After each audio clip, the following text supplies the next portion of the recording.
Olá! No vídeo de hoje eu vou falar que a sua herança genética ela não determina os seus sintomas de ansiedade ou as suas doenças mentais. A função cerebral ela não é estática, rígida ou programada. Os cientistas descobriram então que esse nosso cérebro ele tem uma plasticidade, ele pode se modificar dependendo do seu estilo de vida, dos seus hábitos, da mudança do seu comportamento. Bem-vindo ao canal, eu sou o professor e psicólogo Paulo Antônio Almeida e aqui é um espaço para você ter mais saúde, disposição, eliminar a ansiedade, depressão e ter mais qualidade de vida. Você sabe que o seu comentário aqui é muito importante, então se você ainda não assina o meu canal, por favor assine aqui, dê um like, comente, compartilhe, clique no sininho para receber as notificações, porque eu posto vídeo todos os dias às 20 horas e as lives acontecem terças, quintas e sábados às 19 horas. Bem-vindo ao canal. A neurociência, que é esse estudo do sistema nervoso, ela vem sondando e estudando o cérebro há séculos, há centenas de anos. Mas nas últimas décadas, em função aí dos grandes avanços tecnológicos, de você ter modernas tecnologias que possam mapear o cérebro e novos métodos de pesquisa, descobriu-se novas possibilidades desse cérebro, como que realmente ele funciona. Então, até recentemente, pensava-se que o cérebro era mais ou menos conectado, ele funcionava que certas partes do cérebro eram responsáveis por certas tarefas e outras partes do cérebro eram responsáveis por outras tarefas. E assim por diante. Quer dizer, era uma visão topográfica, rígida do cérebro. E a partir de 98 descobriu-se que não, que essas regiões elas estão interconectadas. Existem alguns mapeamentos, como eu falo aqui nos vídeos anteriores, sobre lugares mais específicos das emoções e da razão, mas na verdade há uma interconexão, não há essa visão estática do cérebro. Por isso que o nosso comportamento, as nossas atitudes, elas transformam a forma como o nosso cérebro existe e como ele pode mudar ao longo do tempo também. Então, o que tem se descoberto e que descobriram é que as pessoas realmente podem mudar as funções cerebrais em resposta à experiência que elas têm, a experiência de vida, a mudança de comportamento, a mudança de como elas têm uma atitude, uma forma de pensar diferente. E isso, estudos em Harvard, em Berkeley, em várias grandes universidades ao redor do mundo, têm comprovado essa tese, esse direcionamento. E aí mostrando que o cérebro ele é flexível, ele tem uma plasticidade no sentido assim, como que o plástico ele é móvel, ele é maleável. E aí o cérebro então ele é maleável e ele se transforma cada vez que você tenta e que você consegue fazer mudanças nos seus comportamentos, na sua atitude diante do ambiente. Bem diferente daquela ideia de que se tinha que o cérebro ele era como se fosse um computador, com várias peças executando tarefas específicas. Então, hoje a visão não é que o cérebro é um programa de hardware, não é? Como antigamente falava. O cérebro seria um programa de computador, um hardware e cheio de softwares. Na verdade, não é isso, eles são interligados o tempo todo. A gente pode pensar no cérebro como talvez diferentes partes dele agem como letras do alfabeto. E quando uma criança tem 8 meses de idade, as letras estão lá, disponíveis. As conexões básicas se formaram na área do hipocampo ou no córtex pré-frontal. Mas através da experiência, essas letras neurais elas se ativam em padrões para formar palavras, sentenças e parágrafos de pensamentos. Então, antigamente falava o seguinte, olha, o hipocampo ele é responsável pela memória, o córtex pré-frontal faz a tomada de decisões e o controle de impulso. Isso é um pouco verdade, como eu tenho falado aqui nos vídeos, ou seja, se você trabalha mais uma área específica na meditação, você está conectando mais essa parte do córtex pré-frontal. Mas acontece que outras áreas do cérebro também estão sendo ativadas e elas são interconectadas. Então não é só uma área específica, mas um conjunto de áreas que se interligam, formando essa nova função cerebral de mais controle dos impulsos, controle da ansiedade, o freio da ansiedade. Então está localizado primordialmente, principalmente nessa região córtex pré-frontal, mas as outras áreas também elas estão auxiliando nesse freio da ansiedade. Por isso que o cérebro está constantemente em interconexão, em ligação, e uma área ajudando a outra e podendo se transformar. Tem um livro que chama O Cérebro que se Transforma, de um psiquiatra americano, Noyes, o autor. Ele fala o seguinte, que vários estudos mostram que pessoas, por exemplo, que perderam uma área do cérebro responsável pela fala ou pela audição, elas conseguem reconstruir outras áreas a partir de exercícios específicos, de práticas, e elas voltam muitas vezes a ouvir ou a enxergar a partir de uma nova conexão cerebral. Uma frase que é muito dita entre os neurocientistas é: as células que disparam juntas estão interligadas e crescem juntas. Então, para você formar um novo hábito, quando você repete, reforça esse novo hábito, as células, os neurônios que se disparam juntos, ou seja, que estão formando, participando daquele novo hábito, eles se conectam, ficam interligados e crescem juntos. Por isso que é possível você adquirir um novo hábito, uma transformação. Se você era desorganizado, você pode se transformar organizado. Se você era muito ansioso, você pode se transformar menos ansioso ou nada ansioso. Então, todas as medidas de resultado, tudo que a gente espera ver do cérebro, não são mudanças neurológicas só, elas são mudanças comportamentais. Então, a forma como eu ajo, a minha atitude, minha forma de pensar, de sentir, de agir, de me comportar, as experiências que eu tenho, pessoais, profissionais, familiares, elas moldam o meu cérebro e trazem novas configurações mentais. É importante ressaltar que aquele livro, o Manual de Estatística de Saúde Mental americano, DSM, que faz toda a categorização das doenças mentais, ele na verdade fala de comportamento. Ele não está falando de funções fixas do cérebro, ele está falando de comportamentos que são aí previsíveis dentro de uma estatística global, mas eles podem ser mudados e transformados. E esse resultado é muito importante para a ansiedade, para a depressão e outros transtornos de saúde mental, porque ele vai tirar a ideia de que esses distúrbios, esses transtornos, têm uma causa biológica ou química ou genética. Então a pesquisa descobriu que muitas partes do cérebro trabalham juntas e aí eles vão desconfirmar a noção de que uma ou duas partes, ou aspectos do cérebro, são defeituosos e, portanto, requerem correção a fim de eliminar esses distúrbios. Então é uma nova concepção, uma nova visão. Se você tem ansiedade ou depressão, não tem um problema seu neurológico localizado no cérebro. Seu cérebro não é defeituoso. Você não tem um problema genético ou congênito. Na verdade, é uma questão de comportamento, de como você lida com o ambiente à sua volta, como você se interage com esse ambiente. E aí você pode fazer mudanças nos seus hábitos, nas suas atitudes, nos seus pensamentos, nas suas emoções, consequentemente transformar as conexões cerebrais e as ligações entre os neurônios que causam tanto sintomas da ansiedade, por exemplo, ou sintomas da depressão. E aí você pode transformar o seu cérebro cada vez a seu favor.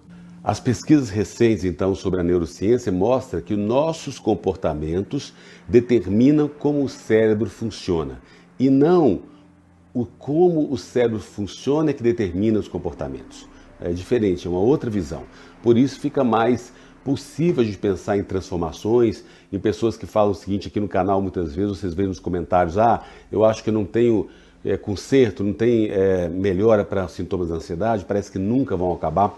E, na verdade, vão à medida que você treina, que você se mobiliza, que você faz toda uma ginástica cerebral de atitudes mentais para visar mais equilíbrio emocional, comportamental, de pensamentos e, consequentemente, reduzir, eliminar a ansiedade e mudar essa configuração neurológica do seu cérebro. É muito importante também ressaltar que as pesquisas recentes na área da genética, principalmente da epigenia significa a manifestação do gene.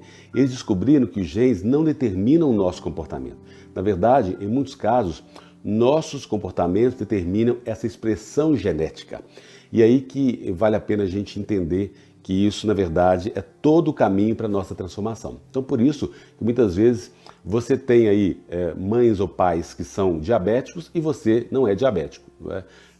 No meu caso, minha mãe era diabética e eu não tenho a diabetes, a doença da diabetes, porque eu tive novos hábitos, novos comportamentos diferentes aí dos meus pais.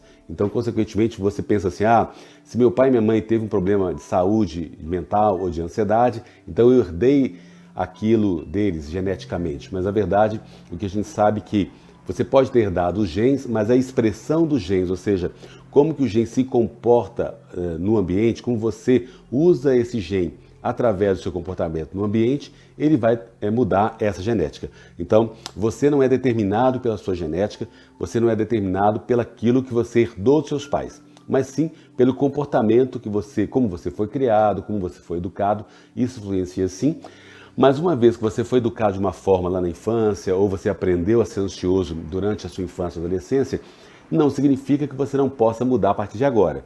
Então você teve um aprendizado e agora você pode aprender um novo caminho. E aí a nossa proposta aqui do canal de você aprender novos comportamentos, novas atitudes, novos pensamentos, você diminuir o seu medo, você diminuir a sua preocupação, mudar a forma como você lida com as suas preocupações. E isso vai desde pequenos momentos, por exemplo, que você fala, nossa, mas que absurdo que aconteceu isso comigo, o que vai acontecer? Quer dizer, se você tem uma tendência a essa dramatização muito forte, consequentemente você vai ter mais sensibilidade para ter ansiedade, os sintomas da ansiedade. E isso não é uma coisa que você herdou, que está geneticamente imputado em você. Na verdade, foi um aprendizado, uma aprendizagem que você teve e agora você pode mudar isso. E à medida que você percebe que o seu modo de pensar, o seu modo de agir, o seu comportamento, ele tem essas características de maior dramatização, maior sofrimento, maior catastrofização, você vai ver que o seu ar falta, que seu coração palpita, e aí você fica muito mais ansioso em função desse aprendizado. Claro que existem os traumas aí que foram difíceis para você, os obstáculos da vida, mas o que nós precisamos primordialmente aprender é essa sabedoria para lidarmos melhor com essas adversidades. Então, acho que a pandemia é um ótimo exemplo para a gente que está vivendo agora. É claro que isso nos impacta a todos no mundo todo. É uma tragédia mundial, uma tragédia nacional, mas nós podemos buscar dentro dessa tragédia, termos uma atitude de sabedoria, de equilíbrio, de esperança, de paz interior, de entender que, na verdade, claro que as fatalidades acontecem, claro que entes queridos morrem, parentes, vizinhos, conhecidos, amigos, é uma tragédia mesmo. Mas diante da vida a gente pode ter escolhas, né? E nós podemos fazer escolhas de, pelo menos, de diminuir o nosso sofrimento, né? Diminuir a nossa percepção sobre esse sofrimento. E é disso que a gente fala muito nesse canal, e aí você pode mudar as suas conexões neurológicas e cerebrais. Então muitas pessoas acreditam que a biologia é seu destino, né? Que aquilo que você herdou dos seus pais, ele realmente vão fazer com que você fique obrigado a fazer coisas. Então você herdou muitas vezes a cor da pele ou a mistura aí de olhos, de boca, sobrancelha, cabelo, boca. Quer dizer, você tem essa herança sim, mas isso você não se resume a isso, né? Nós não somos só a nossa aparência, ou cor da pele, ou tipo físico. Nós somos aquilo que a gente transforma com o nosso corpo, aquilo que a gente se propõe a ser no mundo. E aí a gente pode ser muito melhor do que aparentemente a nossa genética nos limita, não é? Podemos ir além disso. Então é importante ressaltar que nenhum gene determina um determinado comportamento. Comportamentos são características complexas que envolvem múltiplos genes que são afetados por uma variedade de outros fatores. E esse fato muitas vezes é negligenciado nas reportagens da televisão, na mídia, e aí você não tem aí muito comunicado os avanços científicos sobre a função dos genes. E infelizmente isso pode ser muito enganador, não é? Ou seja, as pessoas ainda têm aí uma preocupação de se meu pai teve um problema mental, será que eu herdei? Será que eu vou herdar? Se o meu pai e minha mãe tiveram, por exemplo, Alzheimer, será que eu vou ter problema de Alzheimer quando eu ficar velho? E na verdade, você pode ter o gene, mas a expressão do gene não. Então, você pode mudar essa configuração genética a partir do momento que você tem uma vida mais ativa, que você trabalha a sua memória, que você trabalha novos relacionamentos, que você lê mais, que você participa da vida, que você tem uma dieta diferente, uma alimentação diferente, que você faz atividades físicas constantes, que provavelmente talvez seus pais não faziam, que você tem menos consumo de álcool, que você não se usa drogas, que você tem uma alimentação saudável, equilibrada, que você faz psicoterapia, você faz meditação, você faz yoga, quer dizer, uma série de conjuntos de fatores aí que vão mudar essa expressão genética que talvez você tenha herdado, né? Então, é um equívoco você pensar, se o meu pai e minha mãe tiveram um problema mental, quer dizer que eu tenho, quer dizer que eu vou ter. Se meu pai e minha mãe envelheceram, tiveram Alzheimer, tiveram alguma demência cerebral, significa que eu, quando envelhecer, vou ter também. Ou as minhas tias, ou os meus irmãos, ou outros parentes mais próximos. Não significa isso, né? Você pode mudar essa expressão genética e ser uma pessoa totalmente saudável, totalmente diferente dos seus pais, de como eles se configuraram na vida. Então a evolução genética, ela não determinou a maior parte de como nós agimos e nos proporciona a todos uma natureza humana pré-programada. Então é muito cruel isso, a gente pensar assim, que a gente nasceu pré-programado. Não é? Então muitas pessoas acham isso, então não há razão para você acreditar que os seres humanos sejam de natureza violentos ou de natureza pacíficos ou instintivamente dispostos a destruir seus ambientes ou a ser conservacionistas. Então a gente sabe que esse projeto do genoma humano, ele colocou um fim nesse determinismo genético. A gente sabe que esses mapas genéticos, eles mudam muito de acordo com a nossa interação com o ambiente. E é isso que a gente precisa cada vez mais tomar conhecimento. E aí tem tudo a ver com o nosso processo de eliminar a ansiedade, reduzir a ansiedade, porque muitas pessoas pensam que viveram num ambiente mais ansioso dos pais ali e herdaram isso. Você pode ter herdado o aprendizado. E como você aprendeu a ser ansioso, você pode aprender a não ser ansioso. Isso não está ligado à sua genética neurológica, aos seus genes aí no corpo humano. Há uma complexa relação entre traços e genes e comportamentos e genes, então não é um só gene que determina o seu comportamento, onde você vai chegar. Na verdade, é uma rede que faz uma série de interações e há uma transformação à medida que você interage com o meio ambiente e muda o seu comportamento. Os estudos científicos têm mostrado que 87 a 98% das doenças mentais, doenças físicas e doenças comportamentais, elas vêm da nossa vida de pensamento.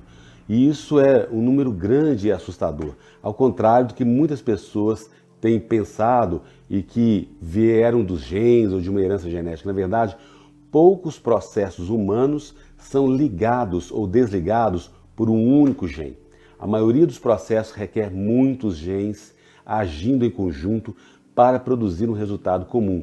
Assim, a ideia disparada que acontece na mídia de que existe um gene para isso ou um gene específico para aquilo ou outro ponto é totalmente incorreta. Não há um gene que determina a sua ansiedade, um gene que determina a sua depressão ou um gene que determina a sua doença cardíaca. Na verdade, há uma interação muito grande entre os genes. De segundo a segundo, dia a cada dia, as cascatas genéticas são ativadas ou desativadas por nossos próprios pensamentos, experiências, atitudes e comportamentos. Então isso significa que estamos em grande parte no controle. Ufa, né? A gente pode pensar diferente, podemos agir diferente, podemos ter hábitos e comportamentos novos, completamente distintos daquilo que foi determinado pelos nossos pais, pelos nossos ancestrais. E isso realmente é muito esperançoso. A gente pode mudar e, consequentemente, terminar com a ansiedade, terminar com a depressão e ter mais qualidade de vida e aproveitar a vida, que é o que a gente precisa fazer. Presume-se muitas vezes que as pessoas com pais que viveram até muita idade são mais propensas a viverem elas mesmas até uma grande velhice. Mas isso não é verdade.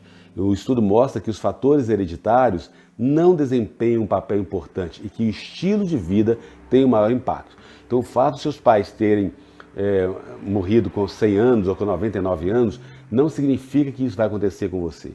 Você pode mudar essa genética, e isso é muito importante, porque a gente vê famílias, por exemplo, que tiveram pais morreram novos, ou irmãos que morrem cedo, e aí você fica preocupado, você fica assim, nossa, se meu pai morreu cedo, ou se minha mãe morreu cedo, ou se ele teve uma doença de câncer, ou uma doença hereditária, se meus irmãos morreram cedo, significa que os meus genes determinam que eu também vou morrer cedo. E isso é um grande equívoco, porque isso vai depender muito do seu estilo de vida, das suas escolhas que você faz, como que você faz a gestão da sua vida. A genética não te determina. Né? É muito importante isso. A ansiedade também não te determina. A sua depressão não te determina. O que determina é a sua vontade de ter uma qualidade de vida, de viver com abundância e ter mais equilíbrio emocional, psíquico e mental também. E novas pesquisas demonstram que as influências ambientais podem alterar a maneira como os genes se expressam. Então essa expressão genética, ela pode mudar influenciando a atividade cerebral.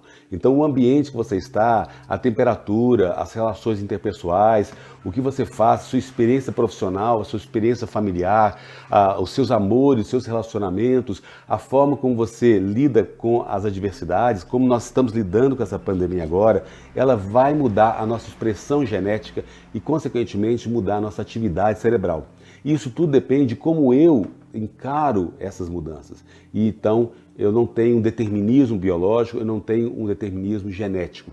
As influências epigenéticas, então epigenia é essa expressão do gene, essa ciência que estuda a expressão do gene, ajuda a explicar esses efeitos duradouros do abuso no início da vida.